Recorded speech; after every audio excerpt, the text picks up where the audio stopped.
What if I told you that one of the most common things we think we know about our brains, that whole idea that dopamine is the pleasure molecule, is actually missing the real story? Today, we're going to go deep on what dopamine truly does and what happens when that system starts to fade away. Just take a second and really try to put yourself in that world. This isn't some sci-fi plot. It's a real glimpse into life when that invisible engine that powers our days starts to sputter. The color, the drive, that forward momentum, it all just goes flat. So what is it? What's that crucial ingredient that's gone? What's the hidden architect of our ambitions, our focus, and even our simple desire to get out of bed? Well, the answer is dopamine. But, and this is a huge but, not in the way we usually talk about it. This isn't about feeling pleasure or getting a reward. Nope, it's about something way more fundamental. Okay, let's really get into it. We're going to explore dopamine's real job. It's the molecule of motivation. For decades, pop science and a million articles have called dopamine the pleasure molecule. But that's a huge misunderstanding. As you can see here, it's not about pleasure, it's about motivation. Dopamine isn't the feeling of enjoyment you get after you do something. It's that relentless, nagging drive that makes you go after it in the first place. So at its core, dopamine is the chemical force that pushes us to seek, to learn, and to act. You can think of it like the starter's pistol for any goal you have. It's the curiosity that makes you click on a video, the ambition that makes you polish your resume, the energy that gets you off the couch. It is absolutely the engine, not the destination itself. And listen, this isn't just for big, life-changing goals. Dopamine is working all the time in the background. That feeling of being in the zone when you're deep in a task, that's your dopamine system firing on all cylinders. That little push to learn a new skill or just master a new recipe, dopamine again. It's what makes putting in the effort feel not just possible, but worth it. But what happens if that engine suddenly sputters out and stalls? Okay, now we're going to explore what happens when that drive just dries up. The immediate initial impact of a world with less dopamine. In our normal, everyday, dopamine-fueled state, life has this vibrancy to it, right? We anticipate things. We look forward to that first cup of coffee. We get a little kick out of finishing a project. We feel motivated to hang out with people. There's a sense of forward momentum, of color in the world. Without it, that vibrancy just collapses into apathy. This is a real condition known as anhedonia, which is the clinical inability to feel pleasure, or maybe more accurately, the inability to feel anticipation. The world just becomes this muted, gray landscape where, honestly, nothing seems worth the effort. And the impact isn't just in your head. We totally take for granted our ability to do simple, focused movements, walking across the room, typing on a keyboard.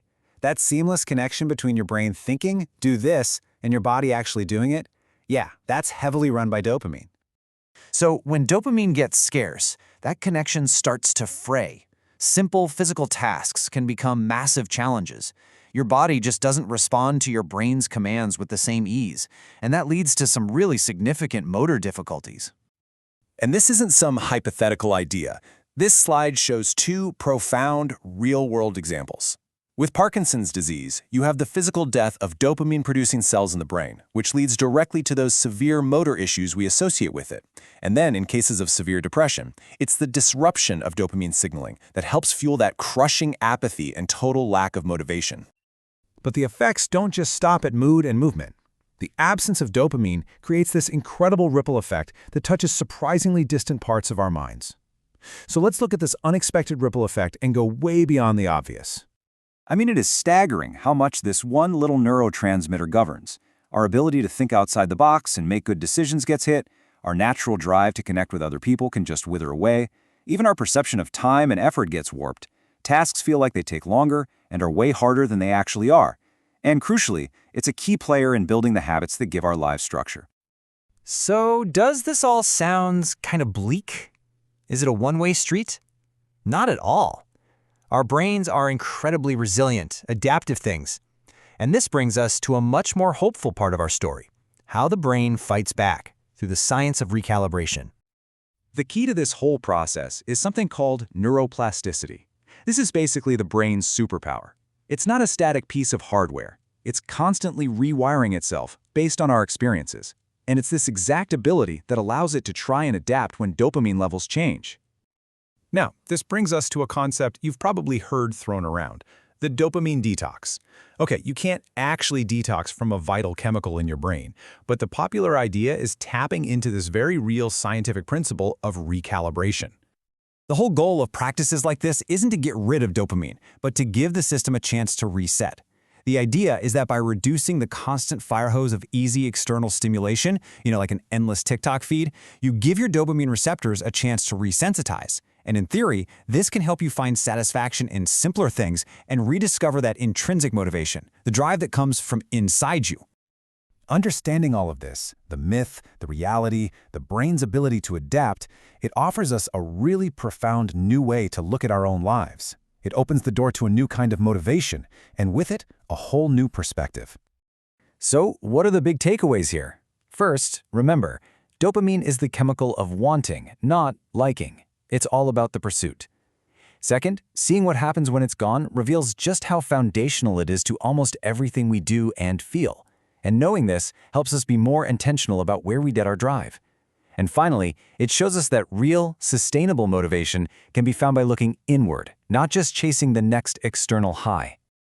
Ultimately, this isn't just a cool science lesson. It's a tool for self-awareness. When you appreciate the true, complex role of dopamine, when you see it as the engine of your life, you can start to live in a much more balanced and intentional way. And this is the thought I really want to leave you with. We tend to assume our motivation, our inner drive, will just be there for us tomorrow. But as we've seen, it's a really delicate and complex system. So if that drive isn't guaranteed, where are you going to find yours?